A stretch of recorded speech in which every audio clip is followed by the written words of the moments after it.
Love. It's a word we all know. It's a feeling we all search for. We believe it should be simple. We think it should feel like coming home. But what happens when the language of love gets lost in translation? What happens when your heart is speaking one language and your partner's heart is speaking another? This isn't about grand betrayals or earth-shattering fights. No, this is about the quiet, creeping misunderstandings that can build walls between two people who truly, deeply care for each other. It's a silent struggle that unfolds in living rooms and kitchens, in the space between a touch that isn't felt and a word that isn't heard. This is the secret struggle of love languages. Let me tell you about Sarah and Mark. From the outside, they had it all. Mark was a provider in the truest sense of the word. He worked long hours to make sure Sarah had everything she could ever want. He bought her beautiful things, a new car for her birthday, a stunning diamond necklace just because. He saw these gifts as tangible proof of his love, monuments to his devotion. Each purchase was a declaration. I love you, he was saying. I care for you. I am thinking of you. He was speaking the language of receiving gifts, loud and clear. But Sarah felt a growing emptiness inside. She appreciated the beautiful things, of course. She knew Mark worked hard, but the gifts felt like placeholders for what she truly craved. Her love language was quality time. She didn't want a new necklace as much as she wanted an evening walk, holding hands with their phones left at home. She wanted his undivided attention. She wanted to feel like she was the most important thing in his world, not just another project he could provide for. The more he gave her things, the more she felt like a possession, not a partner. Their home was full of beautiful things, but their hearts were growing increasingly empty and distant from one another. The silence was deafening. Now let's talk about Jenna and Tom. Their story is a different side of the same coin. Tom's love language was acts of service. He showed his love by doing. He would wake up early every single morning to make Jenna a perfect cup of coffee, just the way she liked it. He handled all the car maintenance, did all the grocery shopping, and made sure the lawn was impeccably manicured. In his mind, every mowed lawn, every fixed faucet, every errand run was a love letter. He was saying, I want to make your life easier. I want to take care of you. Let me carry your burdens. His love was practical, tangible, and constant. Jenna, however, craved words of affirmation. She needed to hear the love Tom so clearly felt. She wanted him to tell her she looked beautiful. She longed for him to praise her for a success she had at work, or to simply say, I'm so proud of you, or I'm so lucky to have you in my life. When she would dress up for a date night, she would wait for a compliment that never came. Instead, Tom would notice that her tire pressure was low and insist on filling it up before they left. He thought he was being loving and helpful. She just felt deflated and unseen, as if her effort was completely invisible to him. Their disconnect created a cycle of hurt. Jenna would try to tell him about her day, hoping for some verbal encouragement or validation. Tom, listening intently, would immediately start trying to solve her problems, but his problem-solving felt like criticism to Jenna. His helpful hands began to feel heavy, like they were pushing her feelings aside instead of holding her close. The turning point for these couples didn't come in a sudden flash of lightning. It arrived in the quiet moments of desperation. For Sarah, it was a tearful evening after Mark had presented her with tickets for a lavish cruise she had no desire to take alone while he worked. She finally broke down, not in anger, but in sheer, heartbreaking sadness. The words tumbled out of her, a torrent of loneliness and quiet longing that had been building for years. I don't want your things, Mark, she sobbed. I just want you. For Mark, this was a profound shock. He stood there holding the expensive cruise tickets, utterly bewildered. All his efforts, all his hard work, all his grand gestures. He thought they were for her. For Jenna and Tom, the realization came during a quiet, tense car ride home from a friend's party. At the party, Jenna had watched her friend's husband praise his wife openly, telling the group a story about her recent accomplishment with such pride in his voice. When she explained how she felt, he was defensive at first. Isn't that enough? That one question hung in the air between them. And for the first time, Jenna found the strength to answer honestly. No, she said softly, her voice trembling. It's not. It's not what I need. That raw, vulnerable admission was the crack that let the light in. It was the moment they both realized they were standing on opposite sides of a canyon, shouting loving words that were being carried away by the wind, never reaching the other side. The echoes of what they thought they were communicating were all that remained. Once you have a name for something, you can begin to work with it. The discovery of their love languages wasn't an instant fix. It was the beginning of a new kind of work.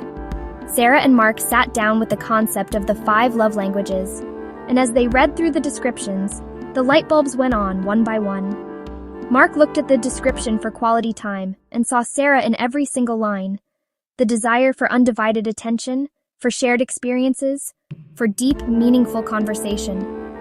It wasn't that she was ungrateful for his gifts. It was that gifts were simply a foreign language to her heart. He had been trying to fill her love tank with the wrong kind of fuel. Similarly, when Jenna read the description for acts of service, she saw Tom. She saw the early morning coffee, the clean car, the perfectly organized garage. She suddenly understood that these weren't just chores to him. They were his poetry. They were his sonnets. Every single act was a line in a love letter he wrote to her every single day. She had been so focused on listening for the words that she had been completely deaf to the beautiful music of his actions. This discovery process is not just about identifying your partner's language, it's also about identifying your own. Naming it, owning it. That is where the healing truly begins. Learning a new language is all about practice. For Mark, this was a challenging shift.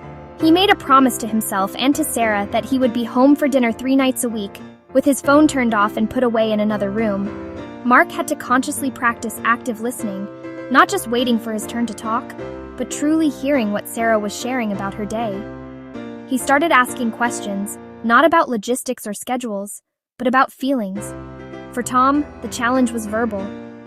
Expressing his emotions in words did not come naturally to him. It felt vulnerable, almost cheesy, but he knew it was what Jenna needed. So he started practicing. He set a reminder on his phone to send her a text message in the middle of the day. Something simple like, "I was just thinking about you and how much I love you." He made a conscious effort, when she got dressed up, to stop what he was doing, look at her and say, "You look absolutely beautiful." The first time he did it, he felt his cheeks flush, but the radiant smile that lit up Jenna's face was all the motivation he needed. Jenna, in turn, had to learn to see the love in Tom's actions. When he made her coffee, she didn't just grab it and run. She would stop, kiss him, and say, "Thank you so much for doing this for me every morning. It makes me feel so cared for." The journey of love is not built on grand, sweeping gestures. It's built in the small, everyday moments. It's a bridge constructed one plank at a time, with intention, grace, and patience. For Sarah and Mark, the bridge was built with nightly check-ins and weekend hikes. It was Mark putting his phone down the moment Sarah started to speak. They learned that speaking each other's language wasn't about abandoning their own.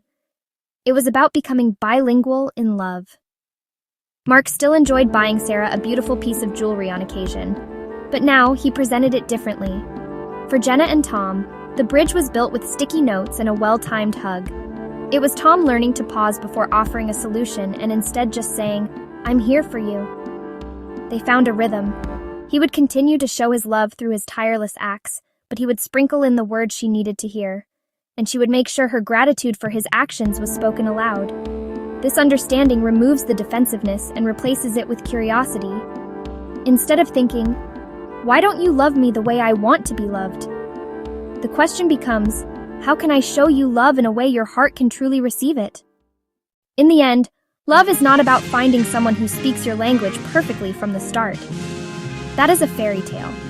True, lasting love is about finding someone who is willing to learn your language and willing to teach you theirs. It's about creating a unique language that belongs only to the two of you, a blend of your individual notes that creates a beautiful harmony. It's a symphony composed of shared moments, kind words, thoughtful gifts, gentle touches, and selfless acts. It's recognizing that all these expressions are part of the same beautiful song.